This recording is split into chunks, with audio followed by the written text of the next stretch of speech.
orucu öyrədir, zəkatı öyrədir, həcc ibadətini öyrədir. Misal deyirəm. Bəs bu kitabın qayəsi nədir? Qayəsi bunların hamısı ilə bərabər səndə bir imanı yerləşdirmək. Qayə budur. Səndə nəyi yerləşdirmək? İmanı yerləşdirmək. Şimdi bizim dünyaya gəlmişimizdə mövzularımız var. Mövzumuz nədir? İşləyəcəyik, qazanacağıq, alacağıq, geyinəcəyik, yeyəcəyik, istifadə edəcəyik. Dünyada nəsibimizi unutmayacağıq. Bu bizim mövzumuzdur, amma qayəmiz deyil. Baxın, qayə ilə mövzunun yerini dəyişsək, o zaman iş cığırından çıxır. Onun üçün Allah cinləri və insanları mən yaratmadım, ancaq mənə qulluq eləsinə yaratdım. Bizim yaradılma qayəmiz budur. Ölümün yaradılma səbəbi nədir? İki dənə sualı ümumiyyətlə özümüzə hər zaman verməmiz lazım. Aktiv sual.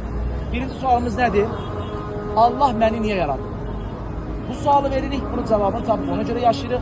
İkincisi, yaranmışamsa bir gün niyə ölürəm? Bu iki sualı vermədən ölən insanlar var torpağın altında. Doludur. İnanın ki, gəlib 70-80 il yaşayıb, ömür boyu bu iki sualı verməyib özünə. Ya Allah məni niyə yarattı? Niyə ölüm var? Allah Teala bizi niyə yarattığı Zariyat 56. Yadınızda saxlayın bu ayələri. Yaradılma səbəbinin ayəsi Zariyat surəsi 56-cı ayə. Ölümün yaradılma səbəbi də Mülk surəsi 2-ci ayə. Dərs olaraq bunu verək sizə çünki. Mülk surəsi 2-ci ayə nə buyur Allah Teala orada? Əllezî xalaqal mevte vel hayate. Allah ölümü və həyatı yarattı. Nə üçün? Liyəbluvakum eyyukum əhsenu amələ. Sizləri imtihan üçün. Görüm hansı biriniz gözəl əməl işləyəcək. Bunun üçün. Liyəbluvakum eyyukum əhsenu amələ. Görüm hansı biriniz gözəl əməl işləyəcək. Birinci Allah burada nəyi zikr eləyir? Allah ölümü əllezî xalaqal mevte vel hayate. Həyatı yarattı. Ölümü və həyatı. Şimdi bunu en büyük tefsir alimi olan Abdullah ibn Abbas bu ayeti tefsir ediyor. Der ki, görün ne güzel izah ediyor. Der ki Allah birinci burada ölümü zikrediyor, sonra hayatı zikrediyor. Aslında ayettir biri olması lazım məntiqən. Ellezî halaqal hayate vel mevte. Allah hayatı ve ölümü yarattı. Çünkü insan birinci hayata gelir, sonra ölür. Öyle değil mi? Ama Allah birinci burada ölümü zikrediyor. Niye? Çünkü der ki Abdullah ibn Abbas. Çünkü Allah bu dünyada bir şey yaradı. O da ölüm.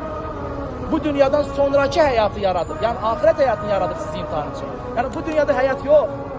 Bu dünyada bir tane gerçek var. O da bir gün öleceğimiz. Bir gün öleceğiz. Bu torpağın altına gideceğiz. Maraqlı gelmir mi ya? Bu torpağın altı bizi gözlüyor. Ora necə olacak? Maraqlı gelmir mi? Gelir. İşte bu dünyada bir gerçek var. Kim necə yaşırsan yaşa. Ne tür şeylerde yaşa. Necə xanlar, necə sultanlar geldi keçdi bu hayattan. Necə ölmərəm deyən insanlar, necə təkəbbürlü insanlar, necə qarunlar, necə nəmrudları gördü bu dünya.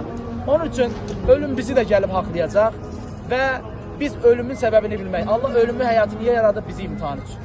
Görüm hansı birimiz gözəl əməl işləyəcək. Ona görə Allahın bu dünyada yarattığı bir şey var, o da ölüm. Bundan sonraki əbədi olan ahirət həyatını yaratmışdır ki, bizi imtihan üçün. Allah bu imtihanın da idrakında, şuurunda olmalı bizlərə nəsib eləsin.